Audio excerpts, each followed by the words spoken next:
Olá, pessoal, tudo bem? Meu nome é Sofia Schuch, eu sou repórter de SG da Exame e nós estamos aqui para mais um episódio do videocast Negócios Sustentáveis. O nosso convidado da vez é Zebedeu Souza, diretor de operações estruturadas da Matrix Energia. Prazer, Zebedeu. Muito bom estar aqui contigo batendo esse papo. E aí, só para a gente, começar, esse nosso bate-papo, bom, a Matrix é uma empresa aí que atua, em várias frentes, com soluções energéticas. E aí eu queria entender contigo, qual que é o momento, do setor elétrico brasileiro e quais que são os principais desafios aí que a gente tenta enfrentar. Primeiro, obrigado, Sofia, pelo convite, obrigado à Exame pelo convite da gente estar aqui falando de um tema tão relevante para a sociedade como um todo, que é a energia elétrica. O setor elétrico brasileiro, e não só o brasileiro, como no mundo todo, está passando por um momento de uma profunda transformação, que é resultado da própria transição energética, esse momento em que a gente, falando aqui de ESG, essa mudança das fontes de geração para fontes mais limpas, que de fato vem trazendo um grande benefício para a sociedade, mas ela traz junto também desafios importantes, principalmente após o crescimento no mundo de inserção de geração solar. A geração solar ela produz energia durante o dia, enquanto tem sol. No fim do dia, entram outras fontes para complementar exatamente no momento de maior estresse do consumo, quando as pessoas chegam em casa, aumenta o consumo de energia, e isso tem trazido desafios importantes para o setor de energia no mundo inteiro. E aqui no Brasil em específico, e não só no Brasil, mas na Europa também, a gente tem tido um momento em que, em algumas horas do dia, tem mais geração de energia do que consumo, forçando os operadores do sistema a cortarem geração de algumas usinas, enquanto, em determinados horários, aqueles horários de pico de consumo, que se dá no início do fim da tarde até um determinado momento da noite, entre 18 e 20, 21 horas, a gente chega perto de um colapso pelo atendimento de energia. E nesse contexto de transição energética que a gente está vivendo, nesse contexto de transformação energética, entra um elemento fundamental, que são as baterias, que elas têm essa capacidade de armazenar energia no momento em que tem muita abundância de geração, principalmente nos horários ali de geração solar, e descarregar, devolver essa energia para a rede no momento em que a gente começa a ter estresse para o atendimento da carga. Então, a gente está exatamente nesse momento, o setor elétrico do mundo inteiro discutindo esse desafio de como utilizar melhor essa geração solar e como usar mecanismos em que eu consiga armazenar essa energia onde tem abundância e deslocá-la para momentos em que a gente tem chega próximo de déficit de atendimento do consumo. É muito interessante, Zebedeu, que eu acho que por muito tempo a gente falou de transição energética olhando muito para a geração renovável, A gente que vale dizer, que o Brasil ele já superou aí, A gente tem uma matriz elétrica quase 100% renovável, Então, a gente é um país com uma vantagem competitiva natural, que está muito à frente de outros, Então, o nosso problema não é a energia renovável, Mas aí vem essas questões de infraestrutura de rede, que você bem comentou, E dessas tecnologias que vêm para tentar driblar esse gargalo, Legal a gente fazer esse gancho, porque a Matrix está muito forte, nesse setor de baterias, com esse sistema de armazenamento. E vocês têm um modelo, ali sob demanda, Então, eu queria que tu explicasse um pouco como que vocês estão, com essas soluções, assim, para driblar esses desafios. Sim, perfeito.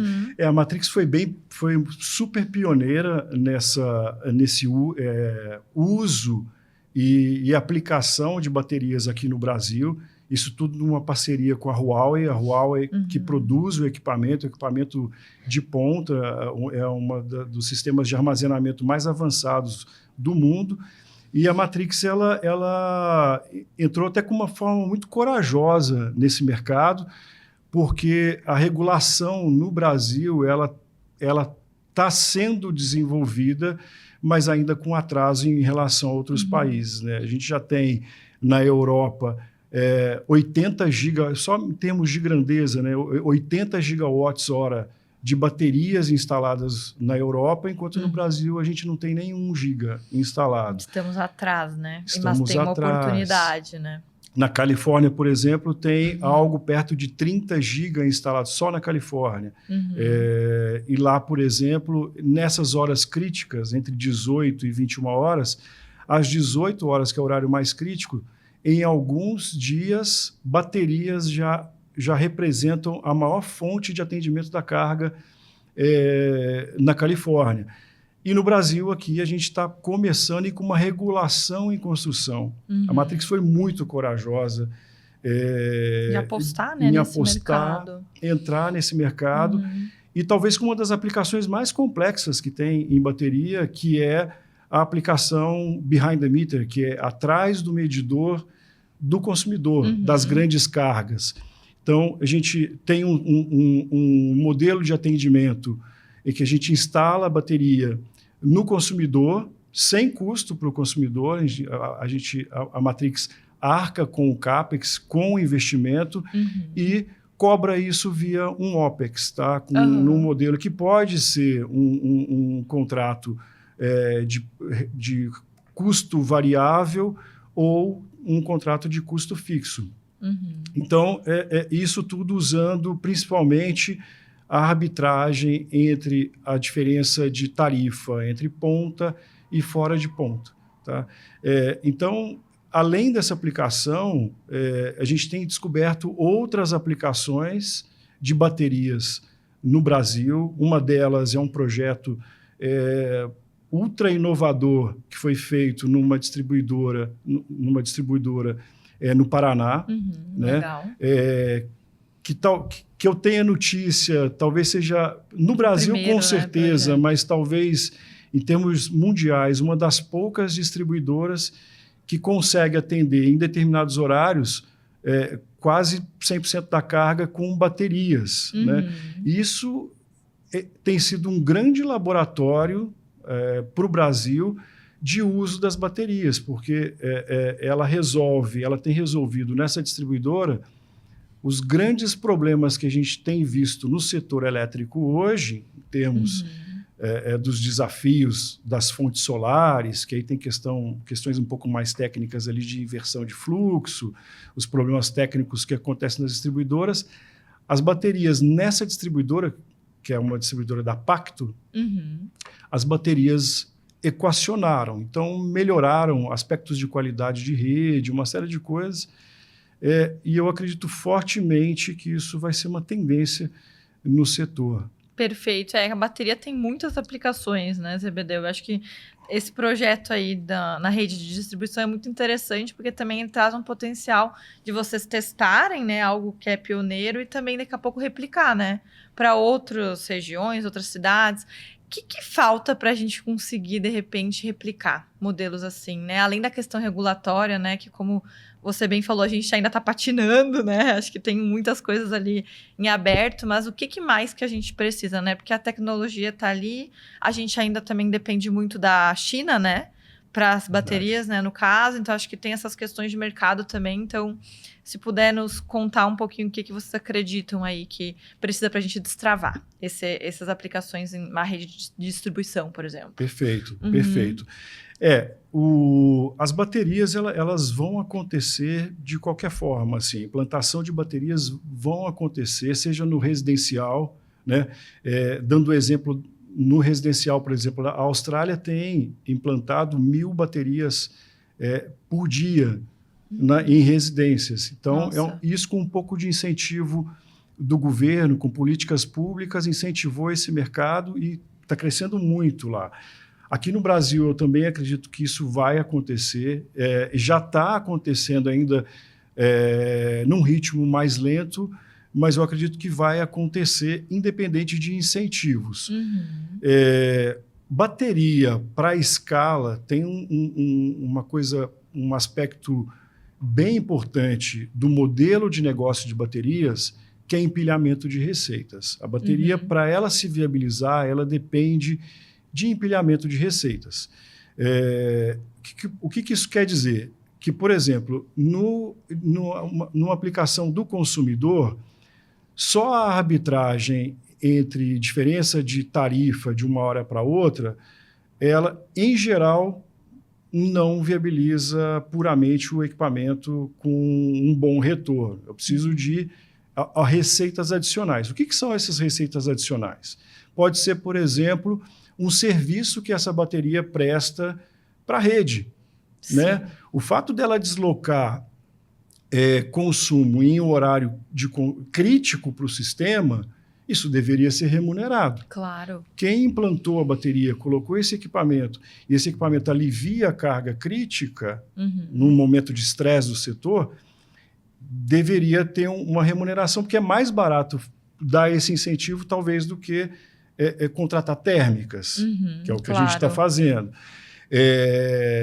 Por exemplo, um outro problema que a bateria tem potencial para resolver é o problema de corte de geração das grandes usinas eólicas e solar que hoje tem acontecido. Só resolver esse problema paga a bateria? Não paga. Precisa de remunerações adicionais. Isso quer dizer incentivo no sentido de subsídio? Não. A bateria não precisa de um subsídio tarifário ou subsídios de outras formas para se viabilizar. Mas o empilhamento, a remuneração pelos serviços adicionais que ela presta para o sistema, isso com certeza é super importante. Tem que entrar na conta, né? Isso, porque no fim realmente todo mundo está ganhando, né? O consumidor, as empresas, porque é isso, né? A gente vai ter ali um armazenamento, né? Um sistema que vai estar nos fornecendo energia em momentos críticos, né? Então realmente faz muito sentido. Acho que ainda é uma coisa que precisa virar uma agenda econômica também, né? Pensando nesses serviços adicionais. Exatamente. Muito interessante, Zebedeu. Eu acho que vale também a gente comentar aqui, né, que a gente tem uma expectativa muito alta para esse ano, né, do primeiro leilão de baterias, né, aqui no Brasil. Esse leilão já era para ter acontecido no ano passado, né, teve uma expectativa ali, acabou atrasando. E aí, no início do ano, o ministro Alexandre, ele chegou a falar que seria no segundo semestre, né, desse ano, ali, lá por julho, por aí. Mas a gente já está achando que talvez não aconteça ainda, né? É um ano eleitoral, então tem alguns impasses aí. Mas como que vocês veem, né, esse leilão? Será que a gente consegue a escala que a gente quer para essa tecnologia realmente alavancar? Se ele acontecer, né? Não sabemos quando ainda, mas se ele acontecer, quais que são as expectativas? Eu tenho uma crítica particular ao próprio modelo do leilão, como foi feito, né? O leilão das térmicas. A gente sabe que a gente precisa, nós já estamos convivendo com um risco de déficit mesmo, de não conseguir atender esses horários críticos, porque a gente tem excesso de geração solar, em alguns momentos tem cortes também das eólicas, mas o fato é que em alguns horários críticos, a gente está sendo atendido muito contando com hidráulica e térmica. Né? E não precisava, né? A gente poderia só em renováveis, certo? Eu poderia... Se tivesse essa... Exatamente, tendo ali um pouco mais de inserção de baterias e térmicas de acionamento rápido. Claro. O leilão, no formato que teve, ele não equalizou a disputa entre as tecnologias. Né? Optou-se por fazer um leilão separado de baterias e isso, obviamente, tem criado uma série de discussões aí sobre o leilão, tem uma polêmica sendo tratada aí entre TCU, ANEEL, etc., para resolver essa questão do leilão no formato que foi, apesar da necessidade clara e evidente de potência que o país precisa. Sim. Mas o fato de separar o leilão, criar um leilão separado para baterias, criou algumas questões. Primeiro que não houve ali uma igualdade de competição dentro de um mesmo certame, de forma que teve um volume restante que vai ser disputado por baterias. Uhum. O outro ponto ali que eu vejo bem delicado do formato do leilão de baterias, como está sendo desenhado, embora ainda tenha espaço para ajustes, é que o formato do leilão ele está para baterias 100% disponíveis para o operador. Uhum. Ou seja, ele não permite que a bateria tenha outros usos, outras fontes de receita. A gente volta de novo naquela questão do empilhamento de receitas e a formação do que a gente chama de mercado de capacidade. Ou seja, eu crio um mercado em que eu trago elementos de tecnologia que disponibilizam flexibilidades para o sistema e são remunerados por isso, independente de outras aplicações adjacentes. Com esse formato, a gente limita muito o mercado, a criação desse mercado de flexibilidade e mercado de capacidade. Uhum. Porque se a gente poderia, por exemplo, implantar BESS em grandes indústrias com o uso ali de melhoria da qualidade do suprimento de energia para essa indústria e tendo uma receita adicional por um serviço que essa mesma bateria poderia prestar para o sistema, hoje, no formato que está sendo desenhado, ainda em consulta pública e pode ser modificado, e eu acho super importante que esse tema seja modificado, a gente vai limitar muito o crescimento do mercado de capacidade, de ficar ainda mais para trás do que a gente já está em relação à Europa e Estados Unidos. Não, é bem interessante, né? No caso, SBDU, para você, poderia ter sido feito juntos os dois leilões, é isso? Exatamente. O de capacidade com o de baterias. Exatamente. Faria sentido, né? Realmente, assim, unir. E eu também fiquei pensando muito, que eu lembrei agora que o Redata, né? Que é aquela questão de tirar os tributos, né? Os encargos dos data centers, né? Que seria uma coisa para impulsionar. Também é uma coisa que foi um pouco deixada na gaveta esse ano, né? Também está atrasando e tal, eu acho muito por conta do ano eleitoral, né, assim. Então, vamos ver aí se o leilão ainda sai ou se vai ficar para o ano que vem, né? O leilão está difícil de sair esse ano, assim, eu acho que numa melhor expectativa, talvez dezembro, mas está bastante difícil de sair esse ano. E o Redata, como você está colocando, né, seria super importante para a gente destravar uma quantidade colossal de investimento para o Brasil vindo de data centers, e a gente pode perder esse bonde. E, assim, os data centers é uma indústria que a gente conversa bastante, né? Eu falo bastante com os desenvolvedores de data centers e projetos já implantados por conta exatamente do contexto energético ali, que o data center é um consumidor gigantesco de energia. Então, a gente oferece soluções para esse público também. Agora, eles têm pressa, né? O faturamento diário de um data center é gigantesco. Eles têm pressa, eles buscam lugares em que entregam uma conexão rápida e energia a um custo adequado. Barata. Então, se não for aqui no Brasil, vai ser no Paraguai, vai ser na Argentina, como já está acontecendo. Né? E o Redata era super importante para a gente ter esse destravamento de investimentos no Brasil. Né? Ótimo, aí já entramos no nosso próximo assunto, que é essa questão desse boom, né, da inteligência artificial, né, dos data centers no Brasil, com esse potencial de abrigar, né, esses data centers por conta da energia renovável, barata, competitiva, mas ao mesmo tempo também esse consumo de energia, né, que vem junto, que é muito alto, né, de água também, mas aqui propriamente falando de energia. Como que a gente também adapta, né, as nossas redes, o nosso sistema elétrico para atender, né, esse consumo aí que só cresce, né, que acho que só vai crescer mesmo. Perfeito.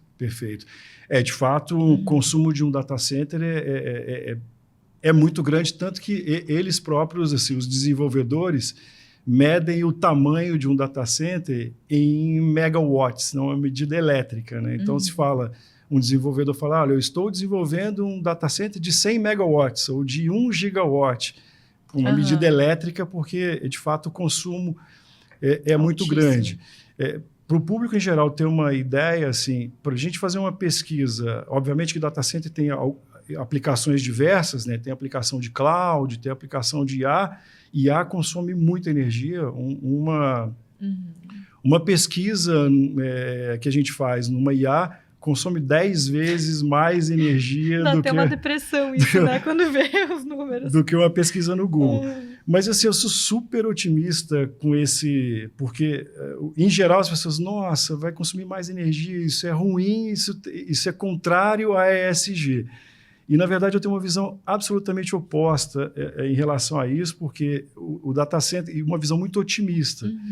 Porque exatamente essa pressa que os data centers têm por energia elétrica tem criado uma corrida muito grande pelo desenvolvimento de novas tecnologias, e são tecnologias sustentáveis. Limpas, então, né?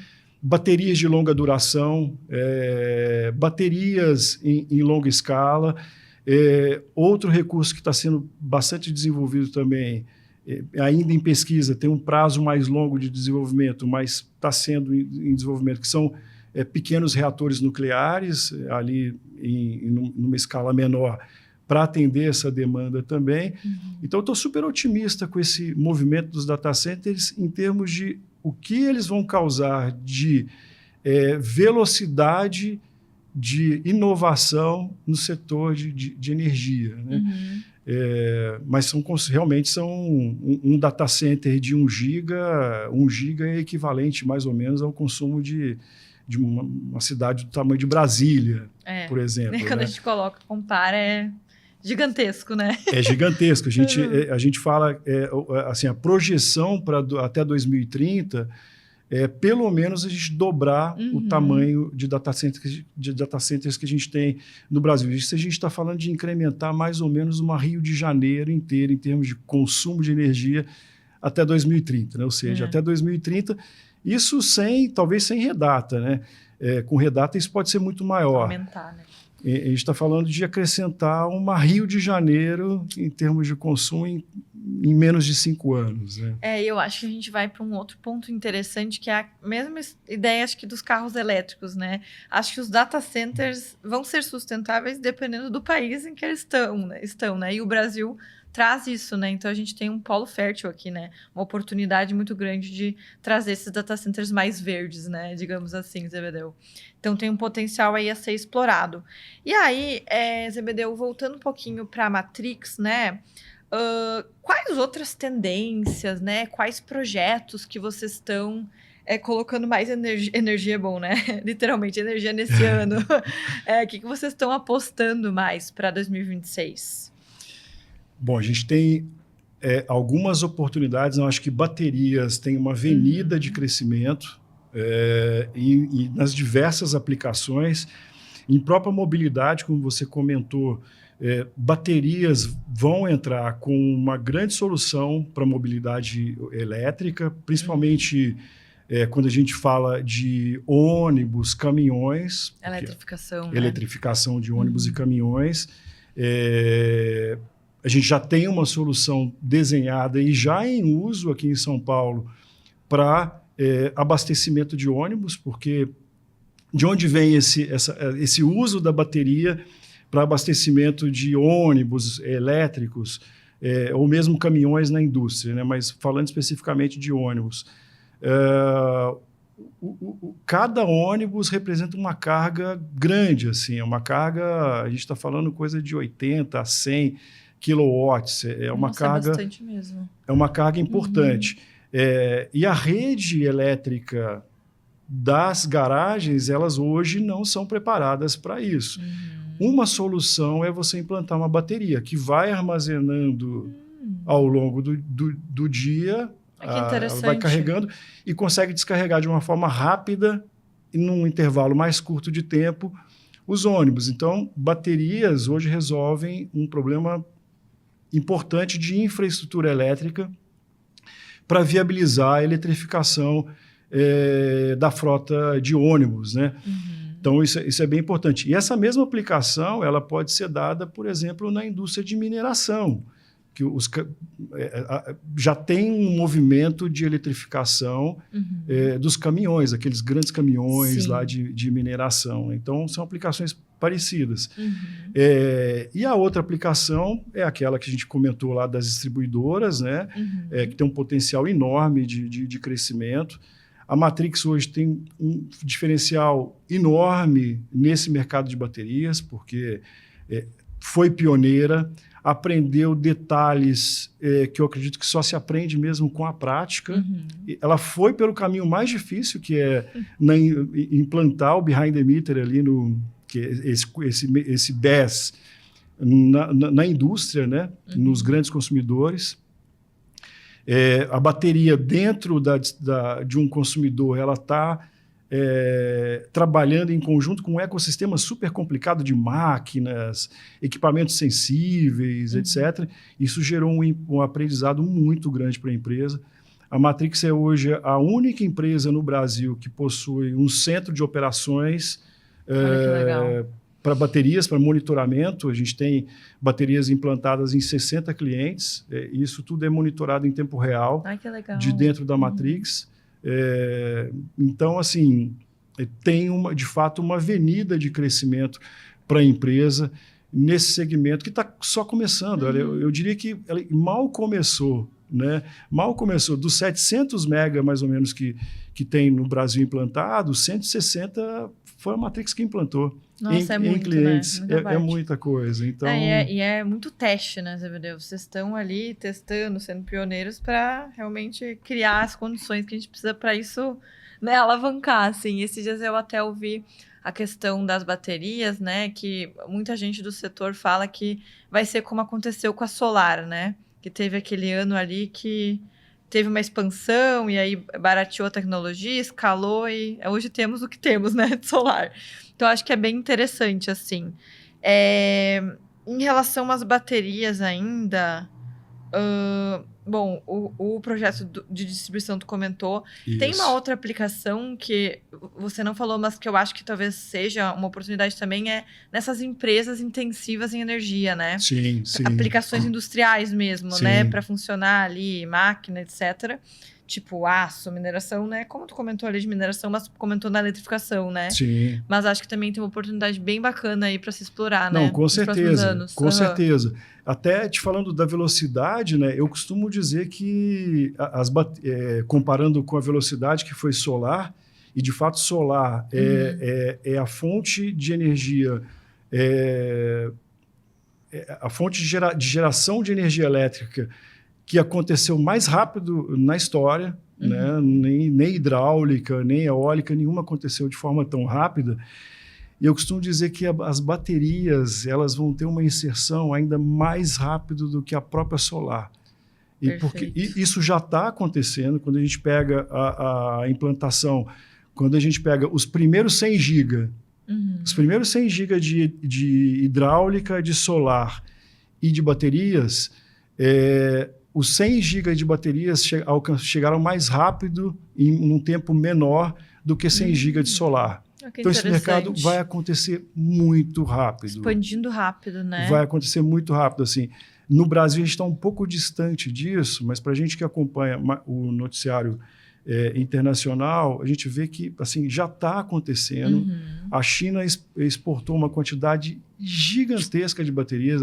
Baterias no campo no volume de exportações da China já tem uma representatividade enorme no volume de exportações da China. Então, isso vai acontecer. E aí, voltando até para a sua pergunta das aplicações industriais, que foi um outro aprendizado também na Matrix, né? Eu também tenho trabalhado nesse processo de venda das baterias ali, e a gente aprende muito conversando com a indústria. Então, tem problemas diversos. Tem desde o problema em que o consumidor está inserido numa rede de distribuição em que está muito sujeito à oscilação da rede, e cada oscilação ou queda de energia provoca uma perda enorme de produção. Por exemplo, a indústria de laticínio. Né? Tem um cliente nosso que é uma indústria de laticínio, e o problema dele é o seguinte: toda vez que a rede interromper por 5 segundos, ele tem um equipamento que é muito sensível, esse equipamento parava, toda a linha de produção o dele prejuízo que é isso, perdia né? caminhões e caminhões de leite, alimento. E depois, para retornar, ele precisa de 5 horas para retornar a produção. Uma parada ali que significa milhões, bilhões, né? Milhões e de alimento, né? Perdido, enfim, né? Desperdiçado. Exatamente. E a bateria resolveu esse problema, porque a bateria ela atua em paralelismo, então cada oscilação da rede ela evita isso. Então, o valor da bateria, assim, a parte de arbitragem de preço de tarifa é uma aplicação muito pequena da bateria. O grande valor da bateria na indústria está exatamente em você evitar perda de produção, possibilitar o crescimento de produção, porque isso acontece, às vezes é uma questão de otimização. Tem um outro cliente nosso que simplesmente não conseguia produzir no horário de ponta ali, né, entre 19 e 20 horas, entre 19 e 21 horas, porque ele não tinha rede disponível. A distribuidora não conseguia atender nesse horário. Então, como é forno, ele tinha que desligar, ele desliga a planta, desaquece os fornos e depois tem um gasto de energia para aquecer os fornos de novo.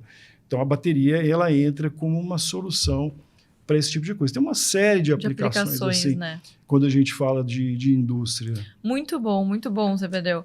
E eu acho assim, para a gente ir encaminhando nosso papo para o fim, também a gente está vivendo agora, né, um contexto geopolítico aí que reforça muito essa urgência de a gente fazer essa transição energética. E aí tu comentou da China, né, também, que vem aí expandindo renováveis nos últimos anos muito rápido, né? Assim, tecnologias, né, muito à frente aí. Aí a minha última dúvida aqui, Zé Bedel, é em relação às baterias. A gente sabe que a gente tem que, né, importar muito da China, né? O mundo é dependente muito da tecnologia chinesa para as baterias. Como que a gente consegue construir, de repente, um dia, né? Eu posso estar pensando para frente, assim, bastante para frente, mas uma indústria nacional, né? Que a gente não dependa da China, né? E consiga construir aqui para que a gente também escale, né? Com mais rapidez, assim.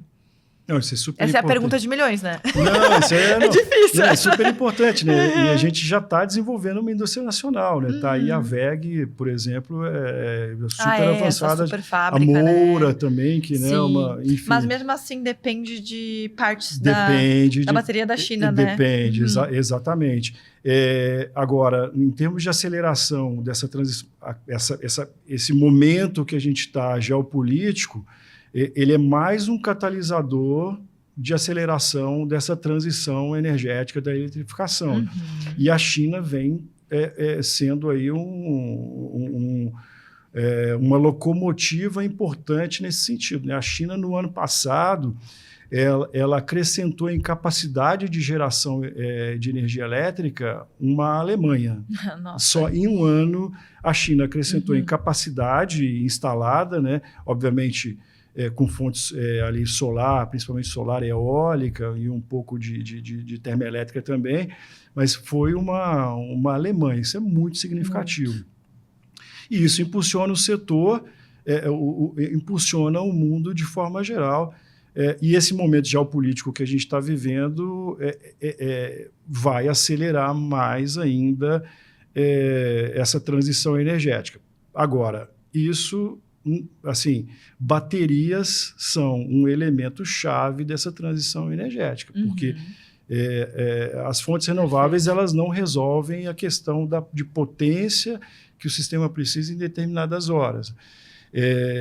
E aí, obviamente, tem um centro ali de dependência de China ainda, e acredito que isso vai se diluir com o tempo, né? Isso já está acontecendo com a produção de painéis solares, por exemplo. A gente ainda depende da China, mas está diminuindo, né, essa dependência. Está diminuindo. Índia, já tem outras regiões já acelerando já essa produção de painéis solares e uma redução gradual de dependência da China, né? Baterias ainda, né, isso acho que tem um tempo um pouco maior ainda, né?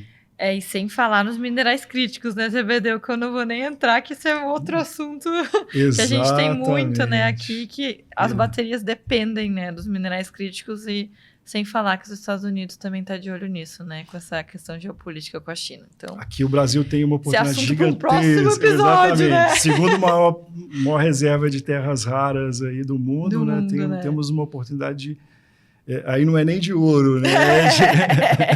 De outros, né? Exatamente. É legal, muito bom. Não, muito bacana, Zebedeu. Acho que o nosso bate-papo aí podia render muito. Já temos assunto para o segundo episódio, viu?